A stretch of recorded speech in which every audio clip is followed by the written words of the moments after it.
بسم اللہ الرحمن الرحیم۔ معزز ناظرین السلام علیکم۔ ایک مرتبہ حضرت عیسیٰ بن مریم علیہ السلام ایک چوٹی سے گزر رہے تھے۔ اس وقت ابلیس ان کے پاس آیا اور اس نے ان سے کہا، روح اللہ، یہ بتاؤ کہ تمہارا خدا اس بات پر قادر ہے اس چوٹی سے تم نیچے گرو وہ تمہیں بچا سکتا ہے؟ حضرت عیسیٰ علیہ السلام نے کہا، جی ہاں، میرے رب کو یہ قدرت حاصل ہے۔ ابلیس نے کہا، یہ بات حق ہے اور آپ اپنے اس دعویٰ میں سچے ہیں، اور آپ اپنے آپ کو اس پہاڑ کی چوٹی سے گرا دیں، میں دیکھتا ہوں کہ آپ کا رب آپ کو مرنے سے کیسے بچاتا ہے۔ حضرت عیسیٰ علیہ السلام نے محسوس کیا یہ مجھے ناجائز وسوسہ میں مبتلا کرنا چاہتا ہے۔ انہوں نے اس سے کہا، لئن، کیا تو چاہتا ہے کہ میں اپنے رب کی آزمائش کروں؟ یہ علیحدہ بات ہے کہ مجھے اس بات کا یقین ہے کہ میرا خدا میری حفاظت کرے گا۔ اللہ کا ہر فرمان برحق ہے اور ہمیں اس پہ شک کرنے کی کوئی گنجائش نہیں ہے، لیکن میں خدا کی آزمائش نہیں کرتا۔ کچھ دنوں بعد ابلیس ان کے پاس آیا اور ان سے کہا، عیسیٰ علیہ السلام، تم اللہ ہو کیونکہ تم مردہ زندہ کرتے ہو اور غیب جانتے ہو اور لوگوں کو غیب کی خبریں دیتے ہو۔ حضرت عیسیٰ علیہ السلام نے اس کی بات کاٹتے ہوئے کہا، میں خدا کا مستجاب الدعوات بندہ ہوں۔ اللہ میری دعائیں قبول کرتا ہے، اسی کے حکم سے مردے زندہ ہوتے ہیں۔ اور جہاں تک غیب کی باتوں کا تعلق ہے کہ خدا مجھے غیب کی اطلاع دیتا ہے، میں لوگوں کو اس کی خبر دیتا ہوں۔ جب ابلیس نے دیکھا کہ حضرت عیسیٰ علیہ السلام اس کی چال میں پھنسنے میں آمادہ نہیں ہے تو اس نے چیخ ماری اور ان کے سامنے سے بھاگ کھڑا ہوا۔ ابو نصر ایک نشا پور کا سلطان ہو گزرا ہے۔ ایک مرتبہ وہ سارے لشکر سمیت اپنے دارالحکومت میں داخل ہو رہا تھا کہ ایک مکان سے ایک قاری کی آواز نے اسے چکا دیا۔ ابو نصر قرآن سننے کے لیے رک گیا۔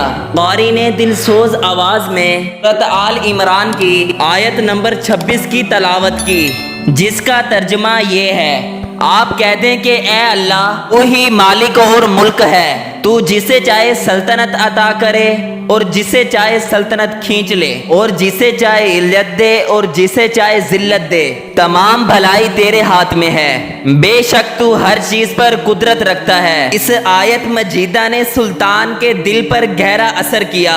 وہ یہ آیت سن کر کانپ اٹھا۔ وہ گھوڑے سے اترا اور رکوع کیا اور سجدہ کر لیا۔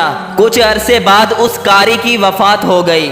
اس کے ایک دوست نے خواب میں قاری کو دیکھا کہ خدا نے اسے جنت میں عظیم مقام عطا کیا ہے۔ اس نے قاری سے پوچھا کہ خدا نے تجھے یہ عظیم مقام کیسے دیا ہے؟ قاری نے جواب دیا، میں تو ایک بدکار اور گناہ گار شخص تھا، میرے نامہ اعمال میں کوئی خاص نیکیاں نہیں تھی، لیکن اس کے باوجود میرے خدا نے مجھ پر خاص کرم کیا اور مجھے یہ مقام عطا کیا۔ اور خدا نے مجھ سے فرمایا، تو نے دنیا میں ایک سلطان کو میری عظمت یاد دلائی تھی، اس کی وجہ سے آج ہم تم پر رحم کر رہے ہیں اور تجھے بلند مقام عطا کرتے ہیں۔ جی ہاں، اللہ تعالیٰ کا فرمان ہے، فَاذْكُرُونِي أَذْكُرْكُمْ، تم مجھے یاد کرو میں تمہیں یاد کروں گا۔ پرانے زمانے میں الطاکیہ ایک بہت بڑا شہر تھا۔ یہ شہر ایشیائے کوچک میں واقع تھا۔ اس شہر کی لمبائی 12 میل تھی اور انسانوں کی اس میں بھاری تعداد قیام پذیر تھی۔ الطاکیہ شہر کے لوگ گمراہ اور ظالم تھے، وہ ستاروں اور بتوں کی پوجا کیا کرتے تھے۔ اللہ تعالیٰ نے ان کی ہدایت رشدوں کے لیے 2 نبی بھیجے۔ اہل شہر نے ان کی تکویل کی اور ان کی تکویل کے لیے تیسرے رسول کو وہاں بھیجا گیا۔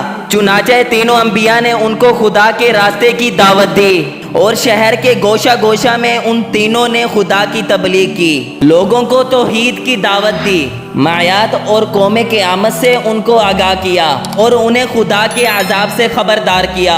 اہل شہر بڑے بدبخت تھے، 3 انبیاء کی تبلیغ کرنے کا ان پر خاص اثر نہ ہوا اور پورے شہر میں سے بس 40 لوگوں نے ہی دعوت حق کو قبول کیا۔ شہر کے دوسرے لوگوں نے تینوں انبیاء کو زخمی اور بہت سخت تکلیفیں دی اور ظلم کی انتہا یہ کی گئی کہ ان مظلوموں کی گردن میں سوراخ کر کے ان میں رسیاں ڈالی گئی اور شہر کے ظالم لوگ رقص سے بسمل سے لطف اندوز ہوئے۔ اس شہر میں ایک مرد مومن رہتا تھا جس کا نام حبیب النجار تھا، اور وہ ان انبیاء پر ایمان بھی لایا تھا، لیکن وہ اپنے ایمان کو منفی رکھتا تھا۔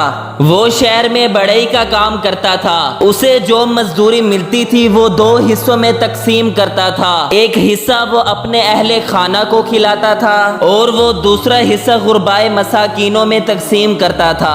جب حبیب النجار کو اس ظلم کا پتہ چلا تو انہوں نے اپنی قوم کو تبلیغ کرتے ہوئے کہا، اے میری قوم، ان رسولوں کی پیروی کرو، ان کی اتباع کرو جو تم سے کوئی اجر نہیں مانگتے اور وہ راہ راست پر ہیں، اور میں کیوں نہ اس ذات کی بندگی کروں جس نے مجھے پیدا کیا ہے اور جس کی طرف تم سب کو لوٹ کر جانا ہے۔ کیا میں اس ذات کے علاوہ کسی کو معبود بناؤں؟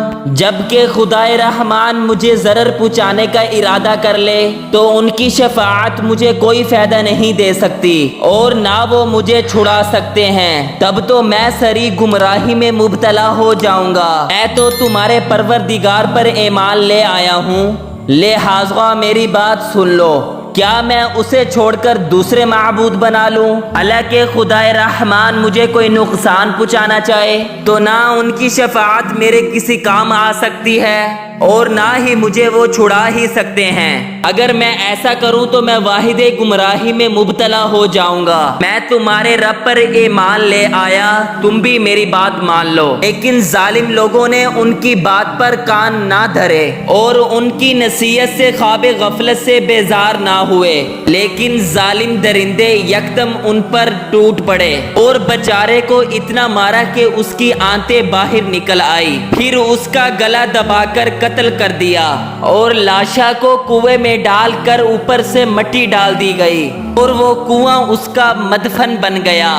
بعض روایات میں آتا ہے کہ ظالموں نے تلوار سے اس کے جسم کو 2 حصوں میں بانٹ لیا، اور ایک دوسری آیت ہے کہ ظالموں نے اس کے گلے میں سوراخ کر دیا اور پھر اس میں رسی ڈالی اور اس کو صلیب پر چڑھا دیا، جہاں اس کی موت واقع ہوئی۔ حبیب النجار کو موت سے قابل انبیاء دکھائی دیے تو اس نے یہ آخری الفاظ کیے کہ میں تمہارے رب پر ایمان لایا ہوں، تم میرے گواہ رہنا۔ اس کے بعد اس کی روح قبض ہو گئی۔ اللہ تعالی نے اس کی قربانی کو قبول کیا اور اس کو عظیم ثواب دیا۔ اس کی روح جسم سے جدا ہوئی تو اسے جنت میں بھیج دیا گیا، جیسا کہ قرآن بیان کرتا ہے۔ حبیب النجار کو نیک انجام مبارک ہو۔